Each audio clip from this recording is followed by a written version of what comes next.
So in this video we are going to see torque slip relation, its characteristics with the graph.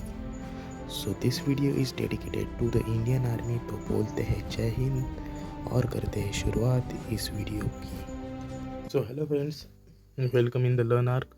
We are going to study the torque slip characteristics and its types, its regions, and the graph diagram and the diagram that you have to write in the exam.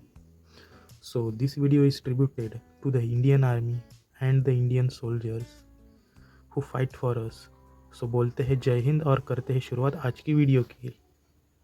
So first of all we are going to see what is a torque and what is a slip. Torque, what is it? It is a measure of force that cause an object to rotate about an axis. Okay, so that is the definition for the torque.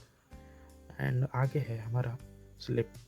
It is a difference between synchronous speed of rotating magnetic speed and actual speed of motor.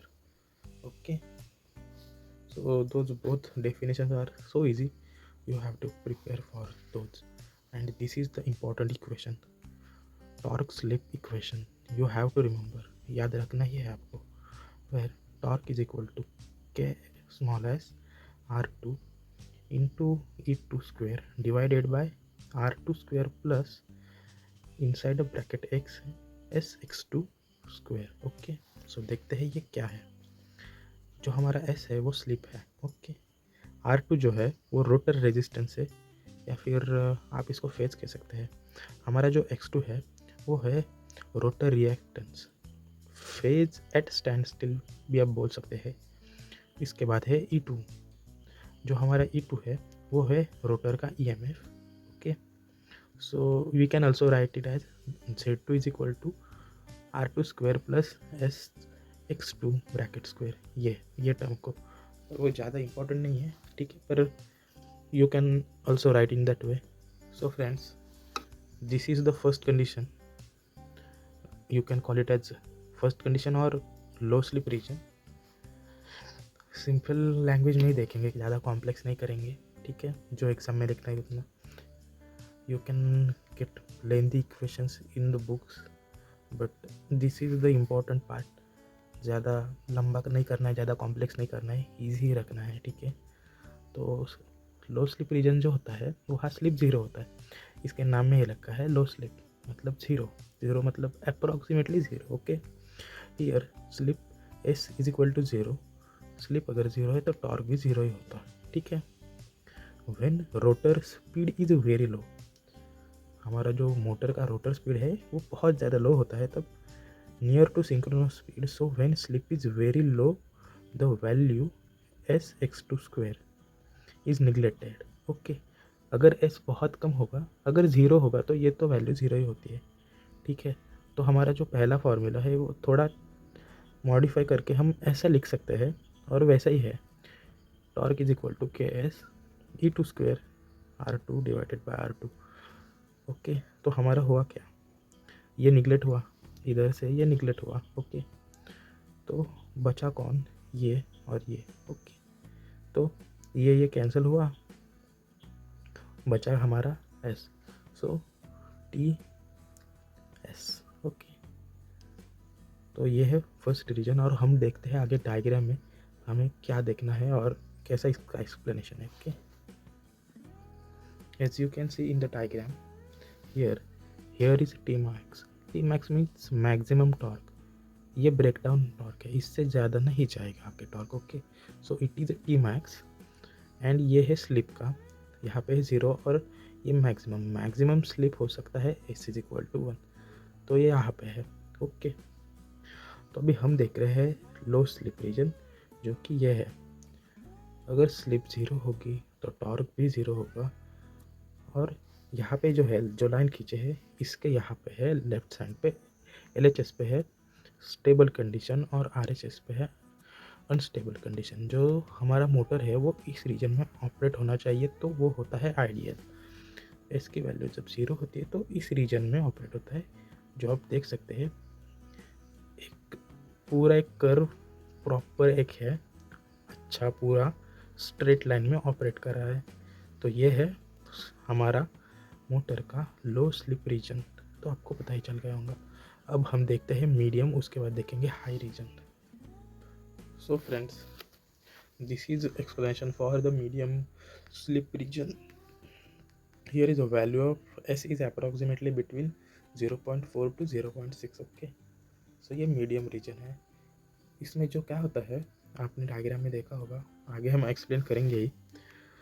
So as slip increases torque also increases, आपको पता चल गया ही होगा। When S is equal to R2 divided by x2, the maximum value is known as breakdown। हम diagram में देख ही लेंगे, आप ये देख लो इसका डेफिनेशन और एग्जाम में क्या लिखना है। और इसको भी पुल आउट टॉर्क भी बोलते हैं। ओके, ये बहुत ज़्यादा इंपॉर्टेंट टर्म्स है ये दोनों भी। Okay, when increase more in slip due to more load, so that when slip is high the value Sx2 square is very large to R2, so R2 is neglected। Okay, so इसे simplify करने के बाद ये तो R2 तो हमारा गया इधर से, R2 गया, तो ये वैल्यू है। और इसे सिंप्लीफाई करने के बाद हमको मिलेगा T और 1 डिवाइडेड बाय S। ओके, आप ये देख लो, ऐसे हमको वैल्यू मिलेगा। आपको डायग्राम में एक्सप्लेन करके बताता हूँ ये कैसे पॉसिबल होगा। ओके फ्रेंड्स, तो जैसे आपको पता है हमारा लो रीजन कौन सा था, यहाँ पे जो है वो पूरा एक स्ट्रेट लाइन बना हुआ है, और हमारा चला ये लो रीजन जो स्टार्टिंग टॉर्क का है। और ये हमारा जो रीजन है यहाँ से लेकर यहाँ तक, इसे हम बोलेंगे मीडियम स्लिप रीजन। ओके, तो यहाँ पे क्या होता है बेसिकली, हमारा जो स्लिप है और स्लिप जो है वो पूरा बढ़ते जाता है और टी मैक्स तक रीच होता है, और ये इसका ब्रेक डाउन पॉइंट है। ब्रेक डाउन पॉइंट के यहाँ पे आप देख सकते हैं थोड़ा लाइन टच करके पूरा नीचे आ गया है, और इसका एस का जो वैल्यू होता है वो यहाँ तक हम अप्रॉक्सीमेटली कह सकते हैं 0.4 से लेके 0.6 तक होता है। तो वैसे हम कह सकते हैं कि मीडियम रीजन का हाफ जो होता है वो स्टेबल रीजन होता है, और हाफ जो होता है वो अनस्टेबल रीजन में आता है। ठीक है, आपको एग्जाम में ऐसा पॉइंट आउट करके दिखाना पड़ेगा ये और ये। अब बचा हुआ है हाई रीजन, वो देखते हैं कैसा है इसका explanation. As you can see and you already know that high slip region means S is approximately between 0.9 to 1। Okay, slip का जो मैक्सिमम वैल्यू होता है वो 1 होता है। Okay, so torque decreases beyond maximum torque, as a result motor slows and stops. Okay, motor slow होके stop होता है। It is unstable region, diagram में आपको देखा ही होगा, और अब बताऊंगा आपको क्या है unstable region. So motor handle overloading for short period of time without stalling. Okay, so simple सा ही एक्सप्लेनेशन है इसका हाई स्लिप रीजन का।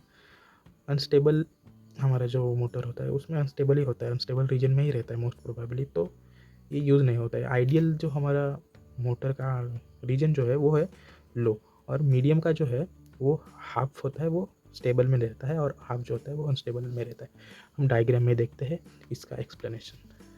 तो friends, as you can see that starting torque and the slip value is 0। So here is the starting curve, this is the breakdown point or the maximum point of torque. After the maximum torque reach, it gets decreases till the S1. Okay, so here the resistance is very low. Here you can see, let's mark this point. Okay, so this is the second case. You will think what happened here. So the motor resistance is increased, that's why the value of slip gets increased. The point at which it reaches the breakout point is completely changed due to increase in rotor resistance. So friends, here you can see that resistance is more increased and there is more value in the slip, but the breakout point changed. Okay, here is the fourth case where the resistance of motor is more increased So the change you can observe, okay, in the all 4 cases. Change आप देख सकते हैं क्या क्या है चारों case में। तो रेजिस्टेंस हम जब बढ़ाते हैं तो जो ब्रेकआउट पॉइंट होता है वो बहुत ज़्यादा आगे आगे बढ़ जाता है जैसे हम रेजिस्टेंस बढ़ाते हैं। ओके, तो आप चारों केस में देख सकते हैं। तो यही आपको लिखना है, आपके लैंग्वेज में आप जो भी लिख सकते हो वो बहुत ज़्यादा ईजी है। तो स्लिप का जो है वो डिपेंड नहीं होता है ब्रेकडाउन के लिए, जो डिपेंड करने वाला फैक्टर है वो है रेजिस्टेंस। ओके, सो आप एग्जाम में लिख सकते हैं। Thank you very much. जय हिंद दोस्तों।